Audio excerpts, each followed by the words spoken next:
दोस्तों नमस्कार। आखिरकार पेरिस ओलंपिक में वो लम्हा आ गया जब भारतीय खिलाड़ी उतरे। सबसे पहले तो उतरे थे ओपनिंग सेरेमनी में, और उसके बाद मुकाबले जो आज शुरू हुए, रोइंग के मुकाबले हुए, इसके अलावा शूटिंग के मुकाबले हुए। रोइंग के मुकाबलों में तो बलराज जो है भारत के 7 मिनट 7.11 के साथ सेकंड के प्रदर्शन के साथ वो चौथे नंबर पर रहे।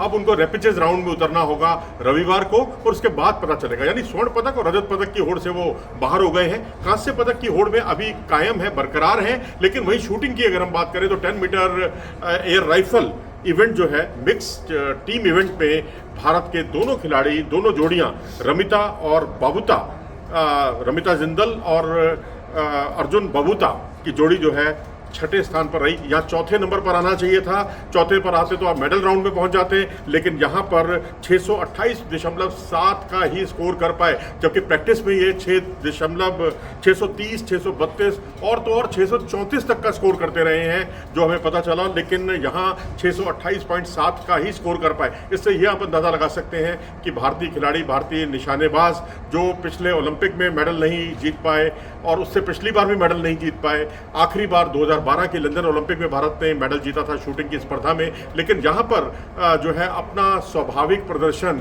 जो अमूमन वो अपने घर में करते हैं उसको भी नहीं दोहरा पाए। यदि वो उसको दोहरा पाते तो निश्चित तौर पर मेडल राउंड में तो कम से कम पहुंच जाते, और उसके बाद तो फिर सब कुछ मुकद्दर का खेल है, आपकी एकाग्रता का खेल है।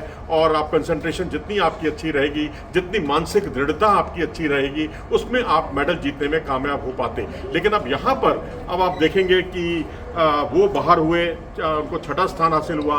और एक और जोड़ी थी भारत की, एला वेनिल और संदीप सिंह की। ये जोड़ी 12वें स्थान से ही इन्हें संतोष करना पड़ा, ये भी फाइनल में नहीं पहुंच पाई। तो इस तरह से शूटिंग में आज 10 metre air rifle mix team event में भारत जो है, भारत की दोनों जोड़ियां हारकर बाहर हो गई और फाइनल के लिए क्वालिफाई भी नहीं कर पाई। खैर, उसके बाद ये तो थी एयर राइफल की कहानी। एयर पिस्टल की कहानी पर चलते हैं, जहां सरबजोत जो वर्ल्ड कप में 2 स्वर्ण पदक जिनके नाम थे, और उन्होंने आज जिस तरह से निशाने लगाए 577, और एक मौके पर तो वो तीसरे नंबर पर पहुंच गए थे।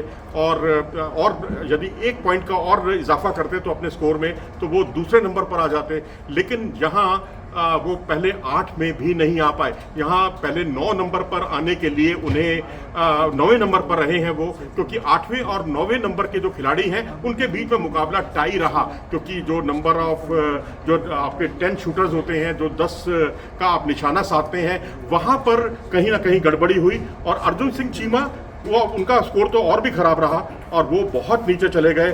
तो इस तरह से 75 मीटर में 60 शॉट्स लगाने होते हैं, वहाँ पर ये चूके। और दोनों जगह अर्जुन सिंह चीमा तो बहुत पहले पिछड़ गए थे, लेकिन सरबजोत जो है होड़ में बने हुए थे, लेकिन वो भी उस प्रदर्शन को दोहरा नहीं पाए। और जो हमने उम्मीद पाली थी उनके लिए, क्योंकि उन्होंने एशियन गेम्स में भी स्वर्ण पदक जीता था टीम स्पर्धा में, जहाँ चीमा और सरबजोत और साथ में शिवा की तिकड़ी ने धमाल मचा दिया था। लेकिन यहाँ पर उनका प्रदर्शन बहुत ही करीब से वो मेडल राउंड से बाहर हो गए। यानी 8 टॉप प्लेयर्स को जगह मिलती है 10 मीटर एयर पिस्टल इवेंट में, लेकिन वो 9वें स्थान पर रहे। तो इस तरह से एक और भारतीय जोड़ी, भारत के 2 और खिलाड़ी जो हैं शूटिंग स्पर्धा से बाहर हो गए। तो इस तरह 2 जोड़ियां हमारी पहले बार हुई 10 मीटर एयर राइफल में, और इसके बाद सरबजोत और अर्जुन सिंह चीमा के रूप में भारत को एक बड़ा झटका लगा। अब उम्मीद कीजिए कि अब मनु भाकर जो आने वाली हैं वो कुछ बेहतर कमाल करेंगी, ऐसा मुझे विश्वास है। लेकिन शूटिंग के अंदर अगर आप देखेंगे, एज जो है लगातार कम होती जा रही है। ओलंपिक में जब से भारतीय खिलाड़ी भाग लेने लगे हैं, अगर आप देखें 2012 में जो है गगन नारंग जो है एक वरिष्ठ खिलाड़ी थे, और उसके बाद जो है विजय कुमार भी कोई बहुत युवा नहीं थे। लेकिन उसके बाद जो है 2016 में आप देखेंगे और युवा खिलाड़ी आए, 2020 में और युवा खिलाड़ी आए। इस बार और युवा खिलाड़ी दिखाई दे रहे हैं। उम्र कम हो रही है, यानी कम उम्र के खिलाड़ी ज़्यादा आ रहे हैं, लेकिन तजुर्बे की कमी, मानसिक दृढ़ता की कमी, ये भारत को महंगी साबित हो रही है। अपनी राय दें इस बारे में कमेंट सेक्शन में जाकर। नमस्कार।